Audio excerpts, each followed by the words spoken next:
And you were homeschool. How was that experience? Yeah, and yeah, what are the advantages and disadvantages of homeschooling? Like, I feel like homeschooling has been in the news the last couple of years since COVID. Yeah. People are like, wow, how well are my kids really doing at school? Obviously, you get the socialization aspect. Right. But at home, they're talking about compressed curriculums where you could theoretically teach a kid and they could learn a lot more in a couple of hours and then have the rest of the day to do other things. It's just not sitting at a desk. Yeah, absolutely. And I think it's come a long way. I think when I grew up in it, it wasn't particularly the best style of learning for me at the time. Like now I'm entrepreneurial, self-motivated, I can do things. But like as a kid, I was, more like ADHD, like I need stimulus, I need structure. And I didn't really have that. And the systems weren't set up back then. Like by the time I got into high school, there was just like my sophomore, junior year was the first time that online learning was a thing. And so I took like an English class online and I thrived.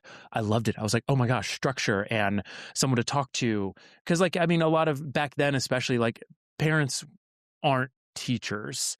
And even if they are teachers, like, trying to teach 4 kids through all stages of, at a certain point, like mom kind of tapped out and just like, yo, like, I don't know advanced algebra at least anymore, And so there was a lot of like self-study, which was like very difficult for a lot of reasons. So it wasn't the best thing for me back then. It has changed quite a bit where I think exactly what you said, like there's opportunity to learn faster. And also, back then it was a little bit more of like a religious thing, like growing up in a Christian conservative world. And I don't fault my parents for this at all, but they were like, hey, we want to raise our kids with this Christian belief rather than kind of this like worldly high school typical thing.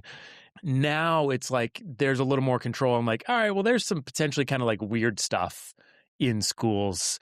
Not so much like Christian versus non-Christian, but it's like, oh, that's like something that we don't really believe, or like we'd like to raise our kids with a more holistic worldview that we kind of vibe with more. And homeschooling like gives us the opportunity to do that along with like the more optimized schedule or more nomad life, or like, hey, we travel 6 weeks out of the year here and there. And it's like being in school doesn't work. So it seems like it's more beneficial and more opportunistic now than it was kind of when I was going through it.